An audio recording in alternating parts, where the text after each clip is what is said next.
Hi, everyone. Thanks for coming. Special guests today. We've got the special representative for Syria engagement and our special envoy to the Global Coalition to Defeat ISIS, Ambassador Jim Jeffrey. He has a few remarks at the top, and then we'll be happy to take some questions. Ambassador. Thank you very much. Thank you for all coming today. This is obviously for those of us who have worked on the Middle East and worked on Syria and worked on the efforts to defeat ISIS. A great day, a great weekend with the victory over the last ISIS territorial caliphate positions along the Euphrates in Syria. This is not the end of the fight against ISIS.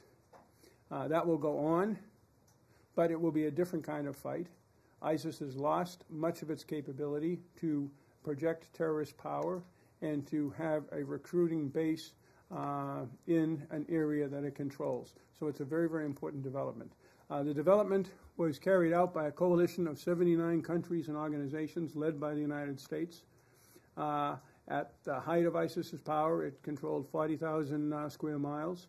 At the beginning of this administration, 20,000. It lost all of that territory. It had almost 8 million people under its sway. Now it has no one. It had somewhere between 35,000 and 100,000 fighters. They're all in prison or dead or fled. And now we're working to deal with the immediate situation, humanitarian reconstruction and stability, and essentially counterinsurgency against ISIS in the northeast of Syria, as well as in neighboring Iraq. Let me mention, before we get to the questions, the sacrifices of our partners in the Iraqi military, in the Syrian SDF, among other coalition members, and of our own forces in the fight against ISIS. Thank you very much. Associated Press, Matt. Thanks. Ambassador, now that the territorial caliphate is no more, the SDF have been saying that they do not really have the capacity to deal with the prisoners who you mentioned, and have talked about, at least today, started talking about an international tribunal or some kind of mechanism to deal with these people. What's the administration's position on that? Are you open to it? Because the administration has been quite hostile or contemptuous of mechanisms, particularly the International Criminal Court. So I'm just wondering, is this something that you think is a viable way to go forward, and would you support it? Right now, the focus is on getting countries to take back their own foreign terrorist fighters. A large percent of the total that have been captured by the SDF are Iraqis or Syrians. And those people, there is a process underway to get those people back to Iraq and back to their Syrian communities for de-radicalization and reintegration, or in some cases punishment. And we're focused on that as our first priority. The second priority is to pressure countries to take back their own citizens who may or may not have committed crimes under their systems. We think that's vital, and that's what we're focused on. So not an international. We're not looking at that right now. Yeah, Mr. Ambassador, what's the future of the U.S. military presence in Syria and a political solution there? Okay, that's a broad question. First of all, the political solution, the U.S. Policy in Syria is to ensure the ensuring defeat of ISIS. We're a big step closer to that today, but ISIS still lives on in various cells and in the minds of many of the people in the areas that we've liberated. Secondly, to ensure a political process that will give us a different kind of government that will encourage people to come back and be a decent player in the international arena, unlike what we've seen from Syria in the last 8 years. And then thirdly, the removal of all Iranian-commanded forces from the entirety of Syria. So our forces will stay on in very limited numbers in the northeast and Antanf to continue our clearing operations and stability operations against ISIS for a period of time not to be determined at this point. Thank you. Thank you, Mr. Ambassador. Is the withdrawal of the forces we will leave starting right now, or when is it going to start? And also, can you tell us more about what will happen to protect the Kurds if you have an agreement for a multinational force with who, and how this buffer zone would work if it's the plan? The withdrawal has begun right after the president announced it in December. First with priority on equipment, but now beginning on forces are being withdrawn. We had to reinforce initially to bring in more combat power, and now we're going back down towards what the final number will be. In terms of the Kurds, what we're working with is with Turkey to have a safe zone of some length along the Turkish border where there would be no YPG forces, because Turkey feels very nervous about the YPG and their ties to the PKK. We understand that. President Trump has made that clear to President Erdogan. But we also do not want anyone mishandling our SDF partners, some of whom are Kurds. And so, therefore, we're working for a solution that will meet everybody's needs. We're not really looking at a coalition to be peacekeepers or anything like that. We're asking coalition personnel to continue to contribute and to up their contribution to our de-ISIS operations in Syria, and we're getting a pretty good response initially. But the mission is de-ISIS, defeat ISIS. It's not to operate in any safe zone. Reuters, Leslie. Ambassador, I want to come back to the prisoners. A lot of these countries that you mentioned have said that they don't want their prisoners back. What happens to those prisoners? And if you do give them back, and, you know, as you know, countries like Tunisia and that don't have the capacity to try these prisoners, what happens to them then? And then, can I just one follow-up? What has happened to the prisoners, including a British journalist and I believe a Japanese hostage? Have, since the elimination of the caliphate, have you had any signs of any of these hostages? On the second, no, not yet. On the first, this is something that we simply continue to press our partners and allies to do. It's the right thing to do. I mean, if they don't have the capacity to do it, I mean... They have the capacity in the end if they put the effort into it to do it. Is there no sign that you could maybe use Guantanamo? If they put the effort into it, they can deal with it. Laurie? Last month, you visited Erbil and had discussions with senior Kurdish officials there about Syria. Could you summarize those discussions and their results? Sure. We see Iraq and Syria, as do our partners and friends in Erbil and Baghdad, as part of, first of all, in the fight against ISIS, one campaign, and secondly, as part of the center or core of the Middle East. It's very important to everybody what happens next door. And what we do is we work with people in Baghdad, we work with people in Erbil, we work with the Turks, we work with the Jordanians, the Saudis, to try to come up with solutions to all of these problems that we're talking today. That's what we do in these conversations. Thank you. And do you see the threat in the ISIS threat that remains in people's minds and in sleeper cells the same in Syria and the same as it is in Iraq, or do you see differences between the two countries? It has developed more in Iraq, from my understanding, for several reasons. First of all, the fight is fresh in Syria, and ISIS elements are in shock from having lost this terrain.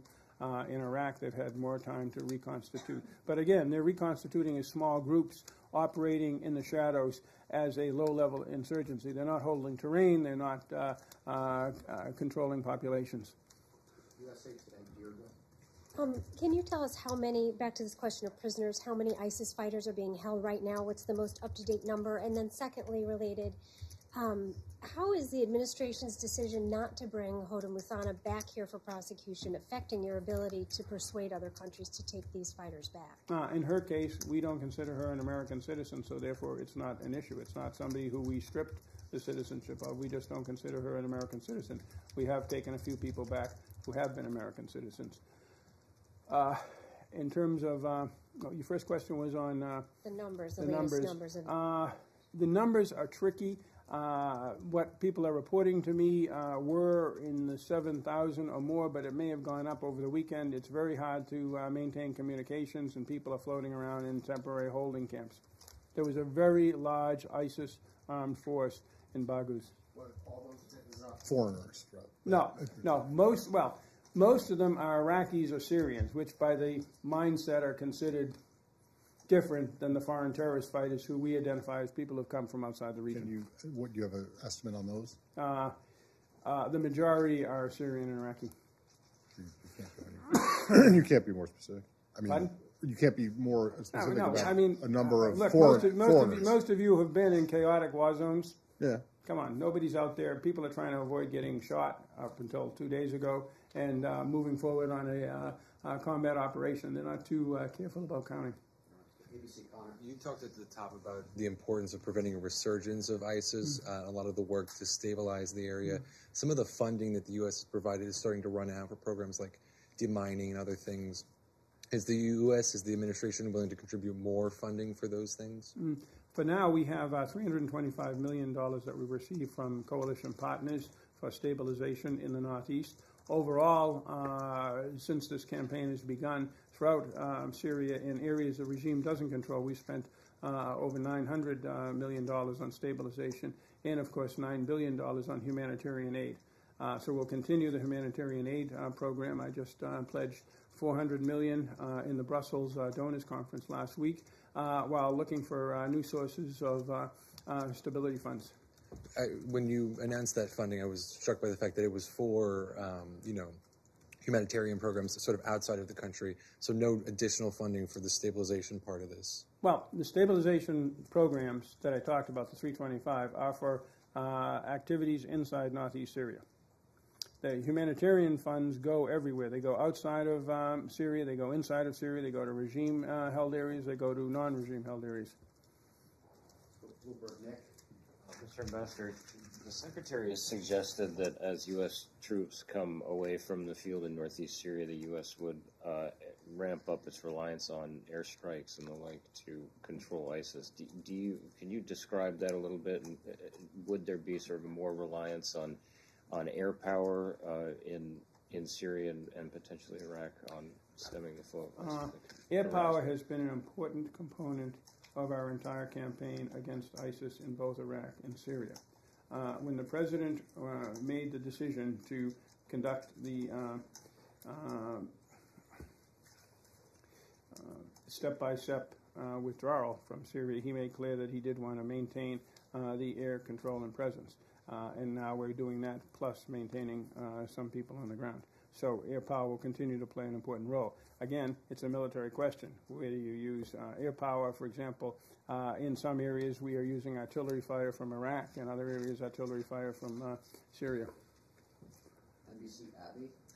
Hi, Ambassador. What do you see as the practical significance of the declaration signed today, recognizing Israel's sovereignty over the Golan Heights? And how does that affect your job, given some of the criticism that it's a violation of UN resolution?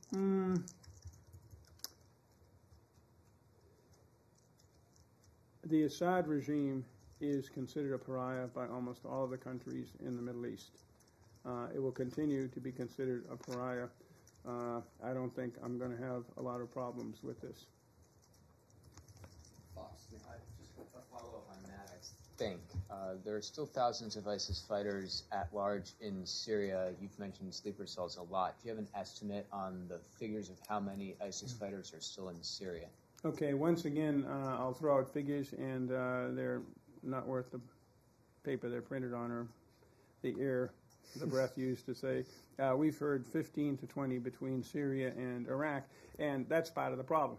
There is no border. There's a technical border, a line on the map, but these areas, the Al Jazeera Desert and other areas, people wander back and forth all the time in. One more on Turkey. Were you able, Mr. Ambassador, to make any progress in the talks with Turkey regarding the presence there, the protection of the SDF and the S-400? I don't do the S-400 in terms of the, I wouldn't put it protection of the SDF. I would put it that Turkey has concerns about the danger to itself. We understand those concerns. We've been involved for many years dealing with the threats to Turkey out of the Kandil Mountains. We don't want to see another Kandil Mountains in Syria. So therefore, we're working with them to come up with options to try to assuage their concerns without, again, leading to actions that President Trump would not approve against our fellow SDF fighters. CBS, Christina.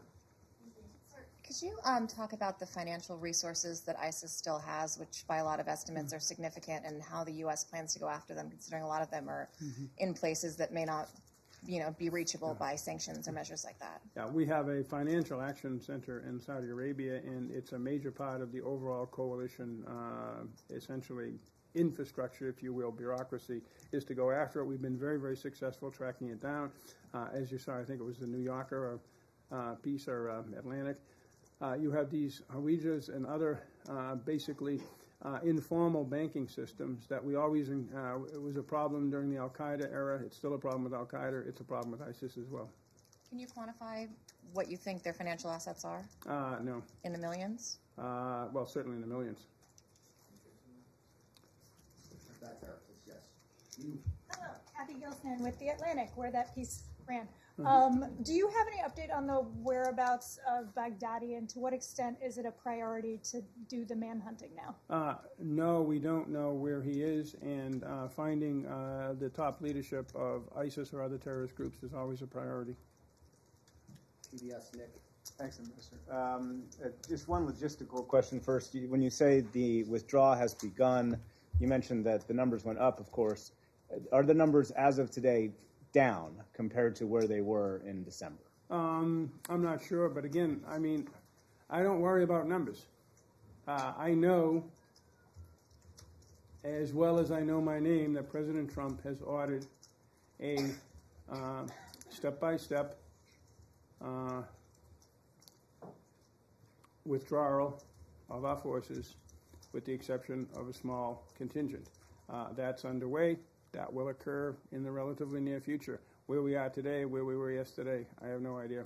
Okay, and then a larger question on Iraq. As you know, there is yet another effort to either oust U.S. troops from the country or restrict what U.S. troops can do inside the country. How seriously do you take that effort within the Iraqi parliament, and how concerning is it to you that it might restrict your ability to continue your efforts in not only Iraq, but more to the point, northern Syria, northeast Syria, as that withdrawal happens? Well, first of all, let me make clear that our forces and the rest of the coalition in Iraq have one mission. That mission is the defeat of ISIS. That is a mission that has been cleared by and approved through the Iraqi government. That can involve operations in Iraq. It can involve operations across the border in Syria. But we do this in close conjunction with the Iraqi government. Any government has the sovereign right to determine whether it wants foreign troops on its territory. Iraq is a healthy democracy, if you will. These issues are something that are debated. We're pretty sure that the Iraqis will recognize that our forces and those of the rest of the coalition are there to help them, not to threaten their sovereignty. CNN, Kylie. Hi, Ambassador. I'd just like to follow up on Connor's question about stabilization and humanitarian funding. You cited some pretty high figures for what the U.S. has spent writ large over the past few years, but the Trump administration zeroed out the budget for stabilization in Syria going forward. So what message does that send when you're trying to advocate for burden sharing if the U.S. is completely absent? Okay, how can I handle this question? The United States put together, when the rest of the world was running for its lives, a 79-country and organization coalition, took the lead and smashed this organization in Syria and Iraq, where it had controlled much of those two countries and was the major theme in the Middle East for almost 2 years. That's the kind of thing only we can do. And we did it, and we did it brilliantly. I think this administration's point of view is, can't other people, the rest of the coalition you added up, has a GDP, I'd say, check me on this, double that of the United States, all of Europe, Japan. So we would look for them to help us, and they are. Saudi Arabia, the Emiratis, and the UAE. I don't think there's any question of America's commitment to defeat ISIS in Syria, in Iraq, elsewhere, and to maintain stability and American and our allies' interests throughout the Middle East. I've spent 2/3 of my time out in the region. Nobody raises that question and says, well, we don't know. And can I just have one more question? Go ahead. I don't know how much you can speak to this, but given the recent talks with the Taliban on counterterrorism issues in Afghanistan, do you have anything to share about what ISIS looks like in Afghanistan right now, or does that not fall under your umbrella? In a general sense, yes, but I'm going to duck that question because it's handled by another operation in the State Department. Please, go ahead. There are something like 200 to 300,000 ISIS families in internment camps / IDP camps inside Iraq. And there seems to be a mood among Iraqi officials I've spoken to not to rehabilitate them or reintegrate them, but to scour them for people to prosecute. Yet every Sunni across Iraq seems to know someone who's in one of these camps. What are you recommending that the Iraqi government do with them? Our recommendations, which aren't necessarily followed, is to pursue reconciliation and reintegration. And the Iraqis have been pretty successful. Of the 3.5 million internally displaced persons, almost all of whom were Sunni Arab, that they had 3 years ago, over half have come back. So we're hoping they'll try harder. Leslie, go ahead. Please, can I? Mr. Ambassador, what are your steps now as far as the political process? Do you start engaging directly with Assad? You know, where is this going so that you can move that process beyond the military one, if that's the stage you're at? And number two, did the Secretary of State, in his discussions today by phone with his Russian counterpart, discuss Syria at all? You can assume that Syria is usually on the agenda when the Secretary talks with Foreign Minister Lavrov. How do you move beyond the military stage if it's there already? You know? Well, first of all, and this is a theme of the questions coming at me, is what's America doing to lead everything? And my rejoinder, which I was most, I hope, eloquent with in response to you is, hey, there are things that we really do, like contain China and put together 79-country coalitions. A lot of this other stuff we think the international community should do. In this particular case, the UN has a mandate. It has a new Syria envoy, Geir Pedersen. We support him 100%. We have worked very closely with him. We also reach out constantly to the Russians to try to get them to be supportive of the UN process. So that's what the Security Council has decided, and we're moving forward on it, and we think in the end that will be how this thing resolves itself. Because right now you have frozen, basically, the conflict with the lines that we've had since last summer. Yeah. Okay. Last question. Back there, please. Christina Anderson, AWPS News. So I'm interested in how we see the de-ISIS campaign as it winds down and humanitarian aid kind of builds up and the reconciliation of fighters goes ahead, how that all will dovetail with some of these other diplomatic efforts to resolve that in a political agreement that stabilizes the region. Can you say a little bit more about that? It is a very complex job that I and many others who work with me are involved in. But we think we have, on a given day, an idea of where we are and where the international community is on the 18 or 20 major things that you just discussed. Okay. Can you just describe whether Russia is being helpful at all in the political process that you want to see move forward? The Russians right now are working on the Constitutional Committee to come up with a 150-member group composed of regime people, opposition people, and neutral people that would start the political process. The Russians have been fairly,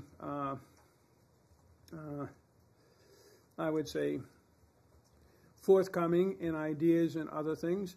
I think the problem is that the Russians are hamstrung by the Syrian regime, which doesn't want to have anything to do with this, and that puts a crimp in what the Russians may want to do. Sounds like they've been helpful then? I would say helpful.